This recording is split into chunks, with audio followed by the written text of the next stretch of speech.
es importante entender que para los griegos todas las cosas que ocurrían era culpa de los dioses.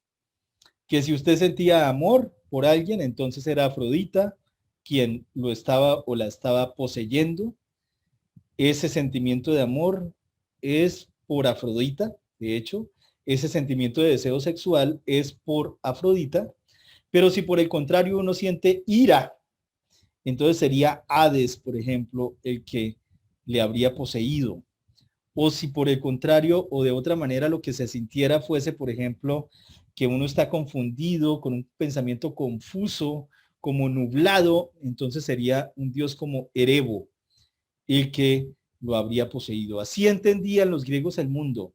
Los griegos no veían a la tierra como nosotros la vemos, sino que creían que además de montañas y además de valles y la forma en que se presenta la tierra, ella en realidad tiene una forma humana, la forma de una diosa que se llama Gea o Gaia, ¿sí? Ese es el sentido. Veamos un poco esa mirada del mundo en algunos dioses que tenían los griegos, ¿no? Aquí está la teogonía, lo que hablamos ahorita respecto del video. Y ahora sí, algunos dioses que van a ser importantes dentro de esta explicación y por eso los puse acá. La noche, la noche. ¿Qué veían los griegos en la noche? Pues los griegos en la noche no veían solamente la oscuridad que nosotros vemos cuando se oculta el sol.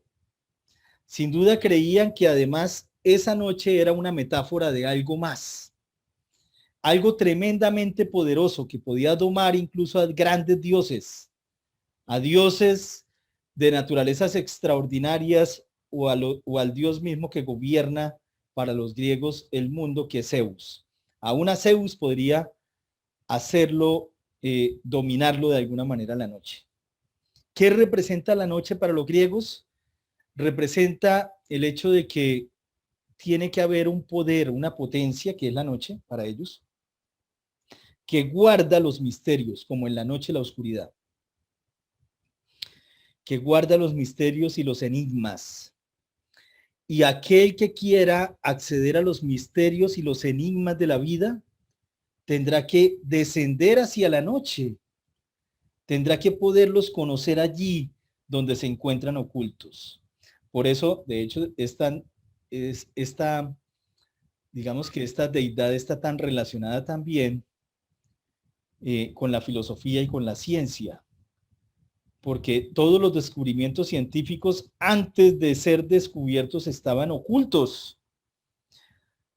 Antes de Newton, nadie sabía cómo se comportaba esa fuerza que hace que todos los objetos caigan sobre el piso, pero también que es la misma fuerza que mantiene a la Luna más o menos a la misma distancia de la Tierra.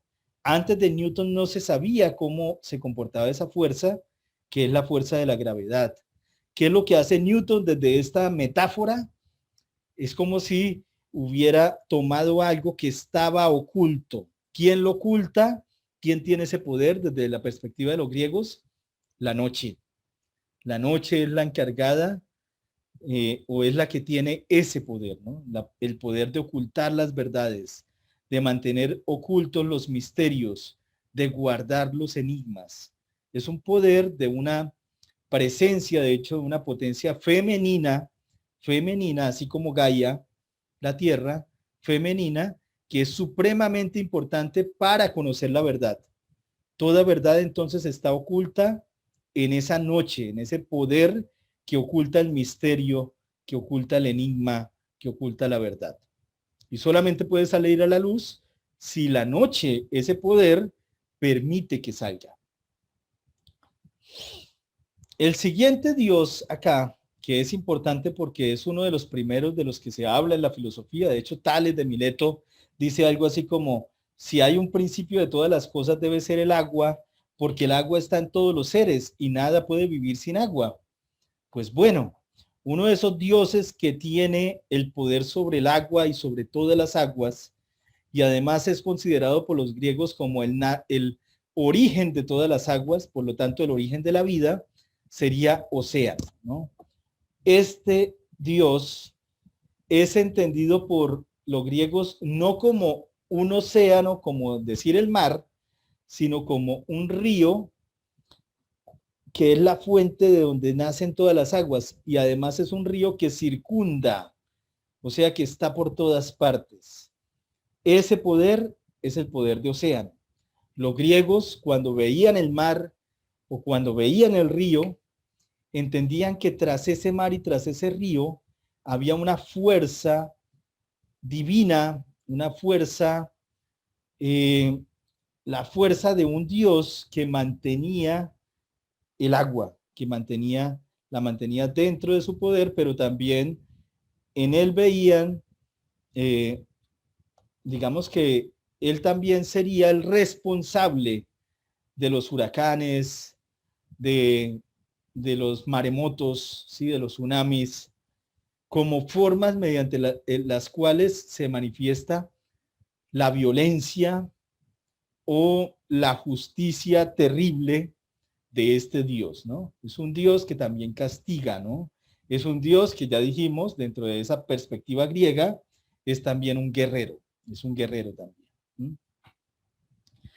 El siguiente es sin duda el caos es muy importante, es el primero de todos los dioses, según esto Hesiodo, y es el primero porque nada puede nacer ordenado, o sea, nosotros de hecho tendríamos que pensar que nacemos del desorden hacia el orden, ¿sí?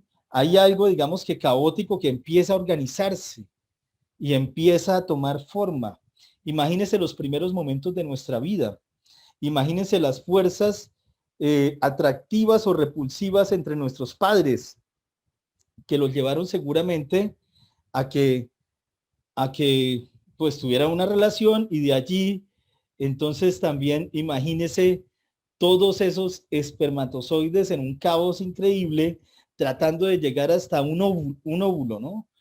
Imagínese también, digamos que lo azaroso de que sea un solo espermatozoide entre millones el que pueda ingresar y que empiece también este proceso que empieza en una célula y termina en muchísimas células que cada una de ellas especializadas en algo, ¿no? Células de piel, células hepáticas, células de los ojos, etcétera, etcétera.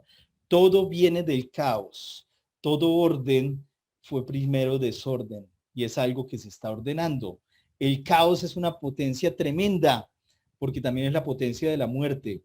Todo tiende hacia el desorden otra vez.